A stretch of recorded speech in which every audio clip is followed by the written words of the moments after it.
There are few places on Earth where the past and present coexist with such dramatic harmony. Scotland, a land sculpted by ancient ice and steeped in legend, is one such place.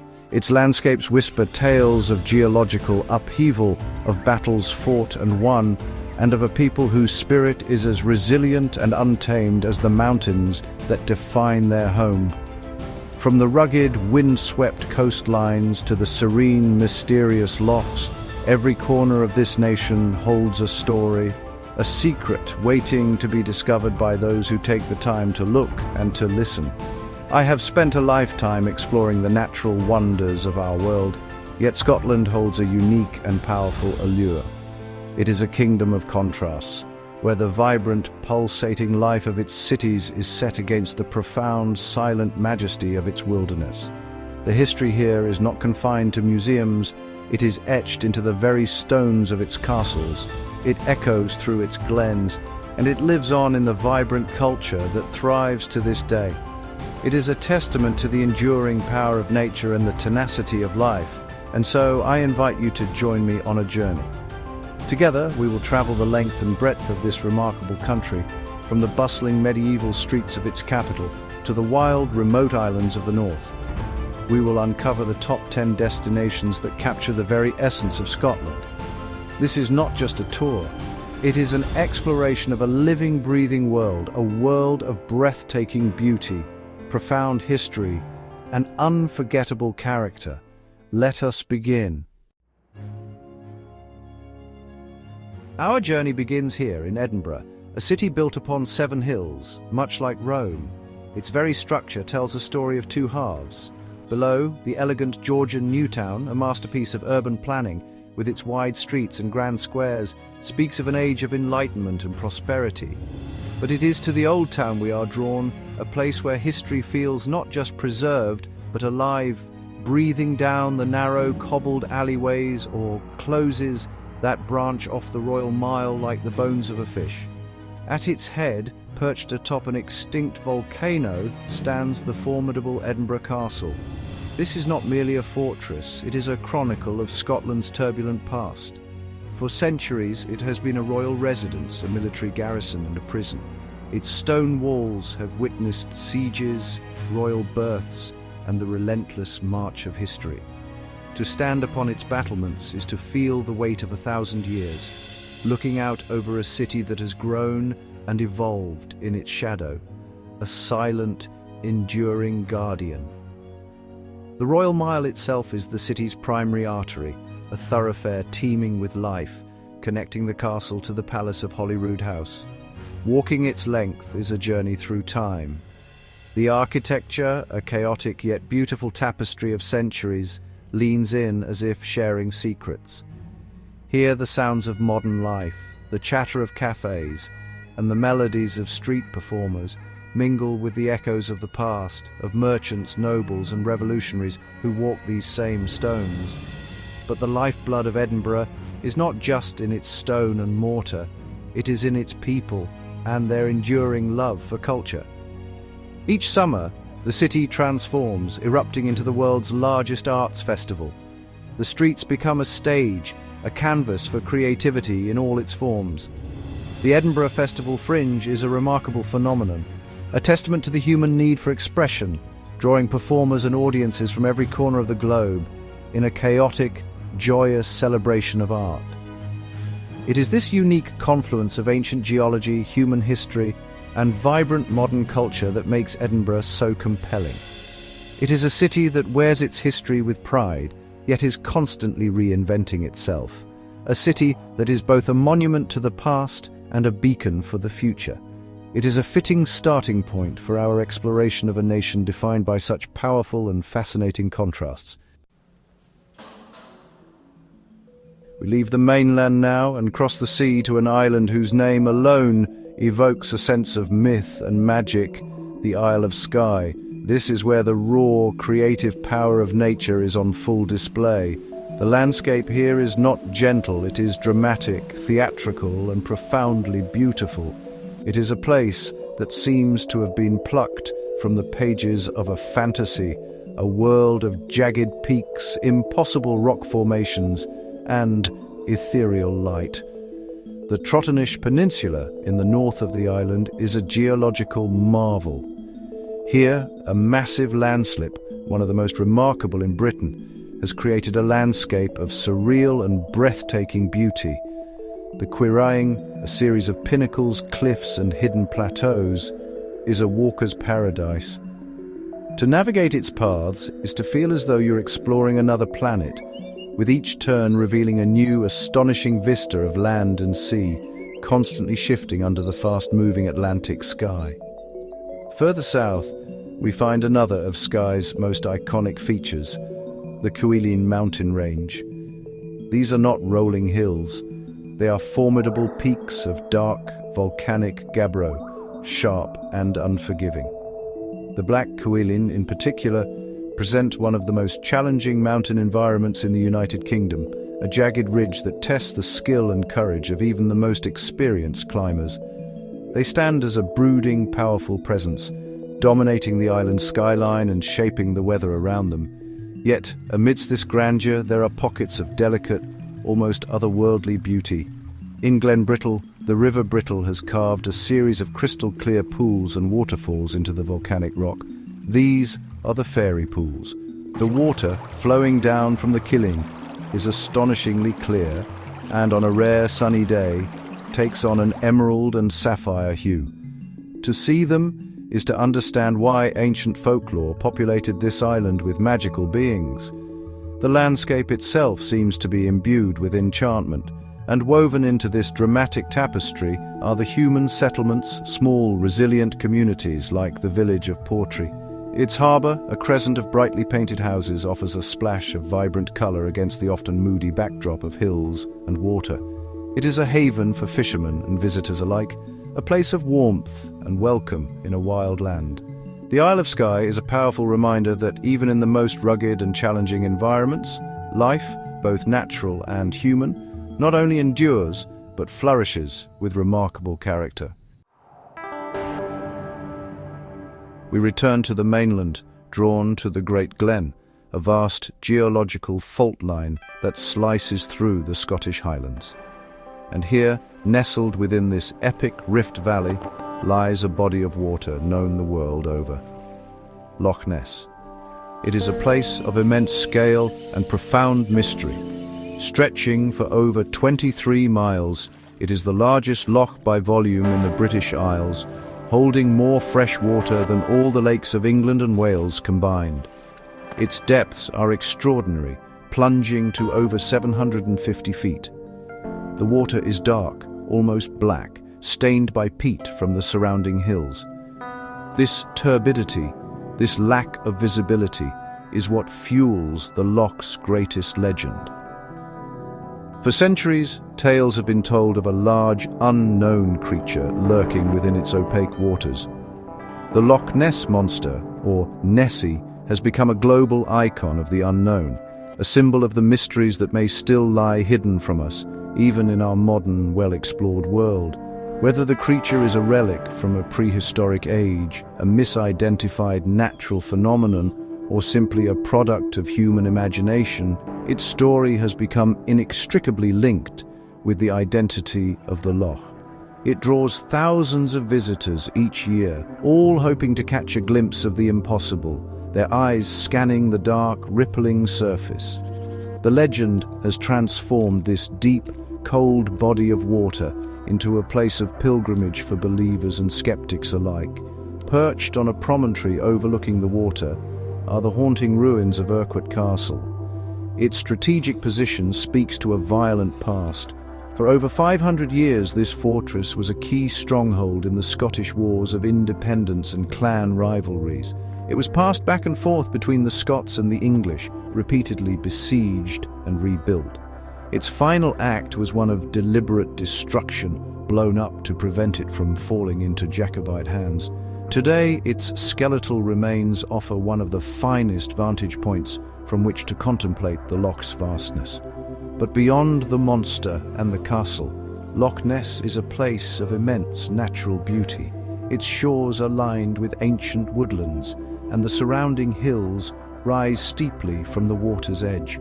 To take a boat out onto its surface is to be humbled by the scale of the landscape. The wind funnels down the great glen, whipping the water into a choppy sea, while overhead, golden eagles may be seen soaring on the thermals. Loch Ness is more than a legend. It is a powerful, living ecosystem, a vital piece of the Highland Wilderness. From the wild open spaces of the Highlands, our journey now takes us to a different kind of environment, one shaped not by glaciers but by human industry and ingenuity. This is Glasgow, Scotland's largest city, a place of grit, grandeur, and a remarkable cultural renaissance. Once the second city of the British Empire, its wealth was built on shipbuilding and trade, a legacy visible in the magnificent Victorian architecture that lines its streets. The city centre is a testament to this prosperous past. Grand buildings like the city chambers in George Square were designed to project power and confidence. This was a city that built things, a powerhouse of the Industrial Revolution. Yet, like many industrial cities, it faced a period of decline.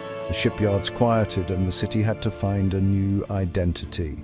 What has emerged from that period of change is a place of extraordinary energy and creativity. Glasgow has reinvented itself as a cultural hub. It is home to some of the nation's most important arts institutions, including the Scottish Opera, Scottish Ballet, and the National Theatre of Scotland. Its music scene is legendary, with iconic venues like the Barrowland Ballroom and King Tut's Wah Wah Hut having launched the careers of countless bands. There is a raw, creative pulse that beats through this city, a passion for art and music that is palpable. The city's museums and galleries are, for the most part, free to enter, a civic principle that speaks volumes about Glasgow's character. The Kelvin Grove Art Gallery and Museum is a perfect example, a stunning red sandstone building housing an eclectic collection that ranges from ancient Egyptian artifacts to a Spitfire aircraft, from Dutch old masters to the work of the celebrated Glasgow boys. It is a place for everyone, a palace of learning and wonder for the people. And then there is the architecture of Charles Rennie Mackintosh, Glasgow's most famous artistic son.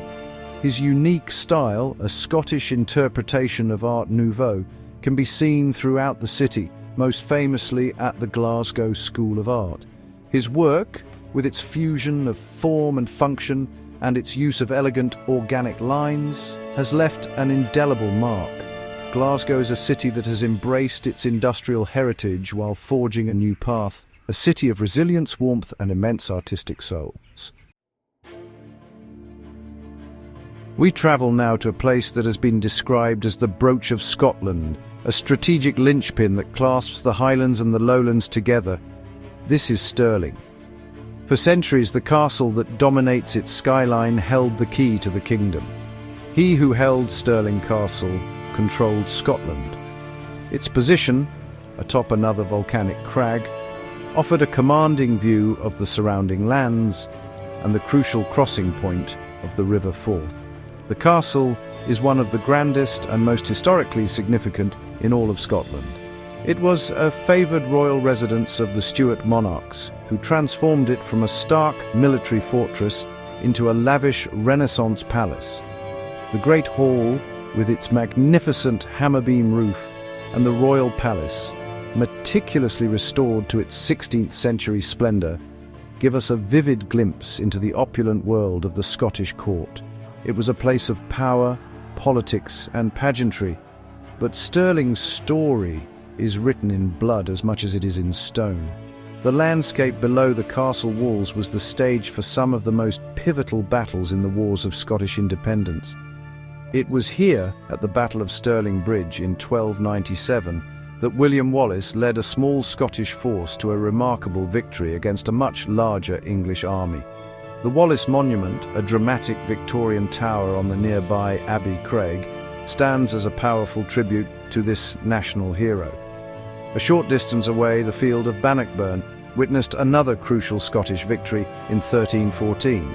Here, Robert the Bruce, outnumbered and outmaneuvered, secured Scotland's independence for a generation.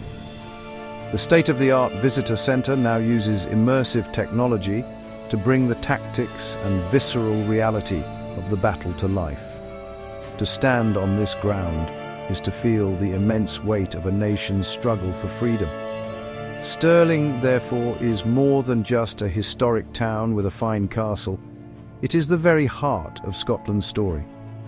The cobbled streets of its old town wind their way up the hill towards the castle, passing ancient churches and merchants' houses.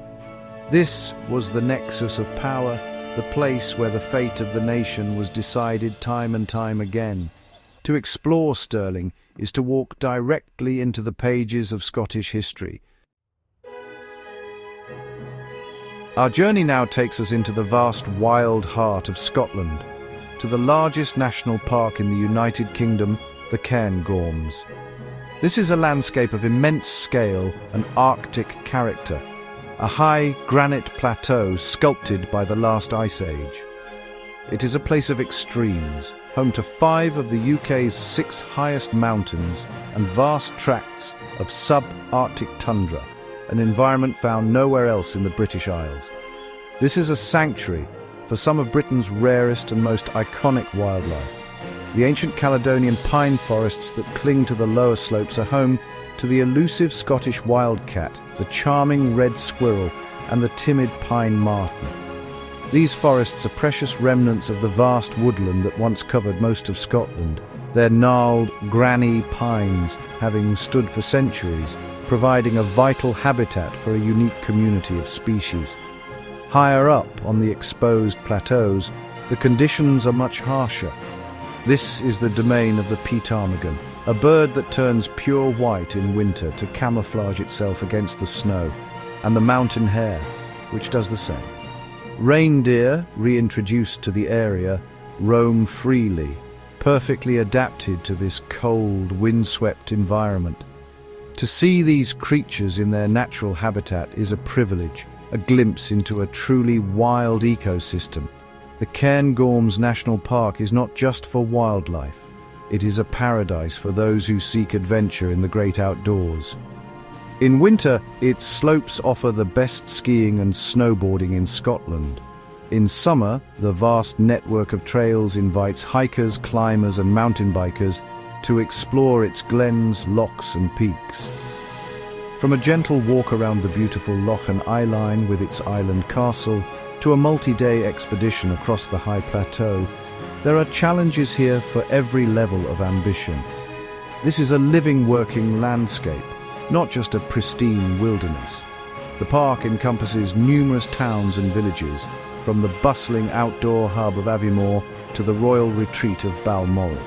It is a place where people's lives and livelihoods are intertwined with the natural environment. The Cairngorms represent a bold experiment in conservation, an attempt to balance the needs of nature, recreation, and community in one of Europe's last great wilderness areas. We arrive now in the city that proudly calls itself the capital of the Highlands, Inverness. Its location is strategic, nestled at the northern end of the Great Glen, where the river Ness flows into the Moray Firth. For centuries, this has been the region's natural hub for transport, trade and administration. It is a compact, vibrant city that serves as the perfect base camp for exploring the vast wilderness that surrounds it. The city itself is a charming and welcoming place. The River Ness flows directly through its heart, its banks lined with elegant churches and handsome stone buildings. A series of picturesque footbridges connect the two sides, and a walk along the river to the Ness Islands, a collection of small wooded islets linked by Victorian suspension bridges, is a tranquil and delightful experience. It feels like a piece of the countryside brought right into the urban centre. Overlooking the river is Inverness Castle. The current red sandstone structure is relatively modern, a 19th century courthouse, but a castle has stood on this site for almost 1,000 years. It was here, according to Shakespeare, that Macbeth murdered King Duncan. The castle's history is a microcosm of the Highlands' own turbulent past, having been destroyed and rebuilt on numerous occasions, most notably by the Jacobites in the 18th century.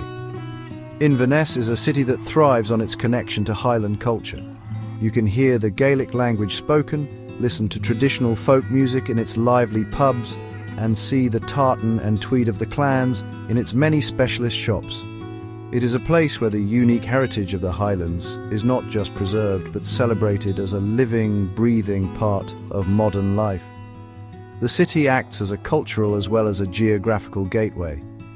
From here, the possibilities for exploration are endless.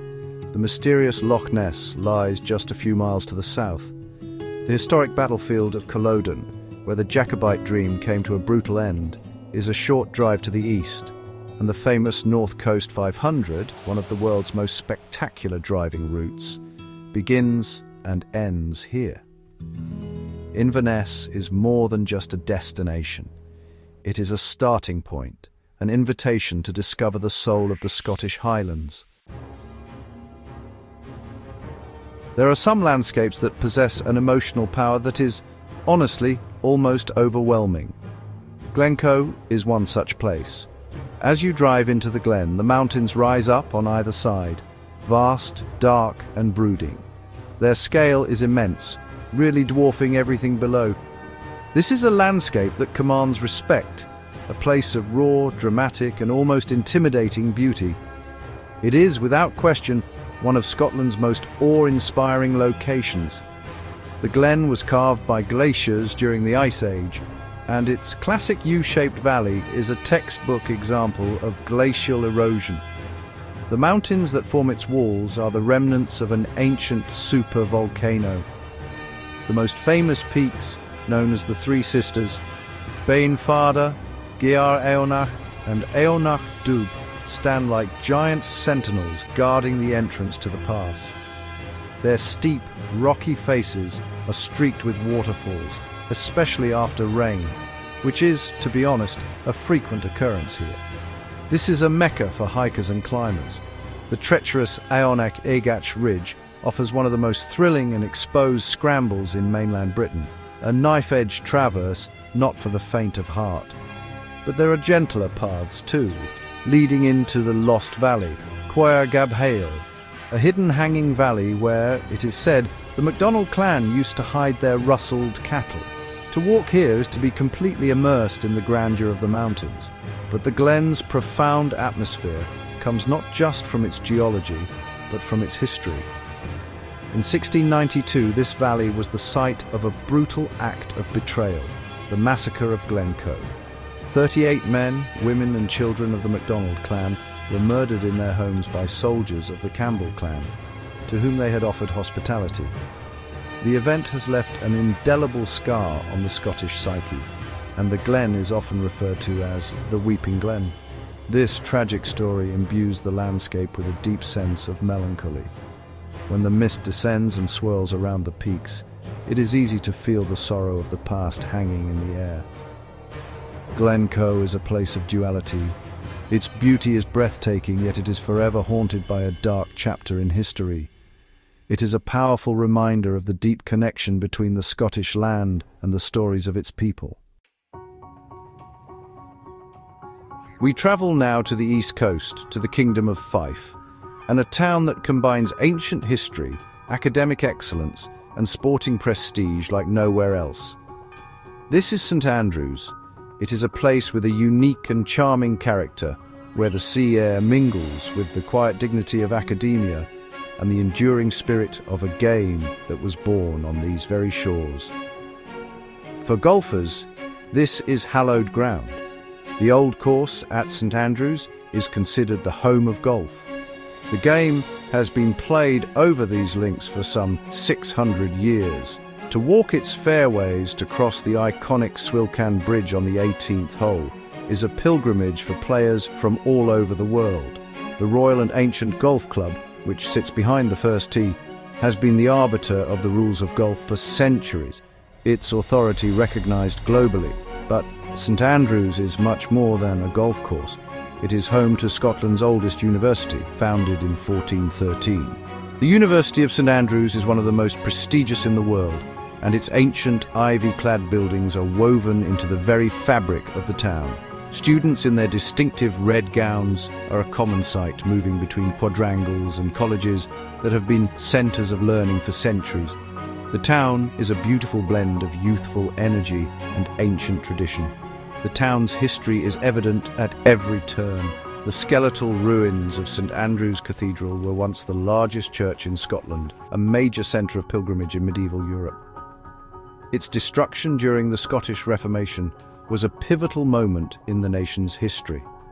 Nearby, the ruins of St Andrew's Castle, with its infamous bottle dungeon, perch on a cliff overlooking the North Sea, a stark reminder of the power struggles between church and state.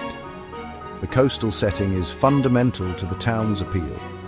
The West Sands, the vast beach made famous in the opening scenes of the film Chariots of Fire, stretches for nearly 2 miles, offering a bracing and beautiful walk. The combination of the rugged coastline, the historic ruins, the hallowed links, and the dignified university buildings creates a unique and captivating atmosphere. St Andrews is a town of immense charm, a jewel on Scotland's east coast. For our final destination, we journey north, across the turbulent waters of the Pentland Firth, to an archipelago of some 70 islands, Orkney. This is a place apart from the rest of Scotland, with a unique identity shaped by its Norse heritage and a history that stretches back into the mists of prehistory. Here, the past is not just visible, it is an elemental part of the landscape. Orkney is home to one of the most remarkable concentrations of Neolithic monuments in Western Europe, a collection so important it has been designated a UNESCO World Heritage Site known as the Heart of Neolithic Orkney. At its core is Skara Brae, a settlement older than Stonehenge and the Great Pyramids of Giza. Perfectly preserved under sand for 4,000 years, it offers an unparalleled window into the domestic lives of our Stone Age ancestors. Nearby stand the great ceremonial stone circles of the Ring of Brodgar and the Stones of Stennis. These monoliths, silhouetted against the vast low sky of Orkney, create a powerful and mysterious atmosphere. Their exact purpose remains a subject of debate, but they speak of a sophisticated society with a deep understanding of astronomy and a complex spiritual life. To walk among them is to feel a profound connection to a very distant past. The island's coastlines are a spectacle in themselves, sculpted by the relentless power of the Atlantic Ocean. Towering sea stacks like the Old Man of Hoy rise dramatically from the waves, providing nesting sites for vast colonies of seabirds, including puffins, guillemots and fulmars. The cliffs at places like Marwick Head are a cacophony of sound and movement, a vibrant city of birds. Orkney's more recent history is also powerfully present. During both World Wars, the vast natural harbour of Scapa Flow was the main base for the British Royal Navy. The wrecks of the German High Seas Fleet, scuttled here in 1919, lie on the seabed, making it one of the world's premier wreck diving locations. The beautiful Italian chapel, built by prisoners of war, is a poignant testament to the human spirit's ability to create beauty even in the darkest of times. Orkney is a land of layers, a place where every stone and every wave tells a story. Our journey through Scotland has come to an end, but the memories of these remarkable places will endure. We have walked in the footsteps of kings and clans, stood in awe of landscapes carved by ice and time, and felt the vibrant pulse of a culture that is both ancient and thoroughly modern. From the Neolithic mysteries of Orkney to the medieval heart of Edinburgh, each destination has revealed another facet of this nation's complex and captivating character. This is a land that gets under your skin and stays with you long after you have left. I hope this exploration has inspired you, that it has ignited a desire to see these places with your own eyes. Scotland is not a country to be simply observed. It is a country to be experienced, to feel the spray of a waterfall in the fairy pools, to hear the echo of a bagpipe in a Highland glen, to stand on the battlements of a castle and survey the land it once commanded. These are the moments that create a true connection. I encourage you to add these destinations to your own list of adventures, to create your own Scottish story. The world is full of wonders, and the spirit of exploration is one of humanity's greatest gifts. Thank you for joining me on this particular adventure. There is always more to discover, another story to tell, another corner of our incredible planet to explore. If you wish to continue the journey, I invite you to subscribe, and together we can see where the path leads us next. For now, farewell from the timeless land of Scotland.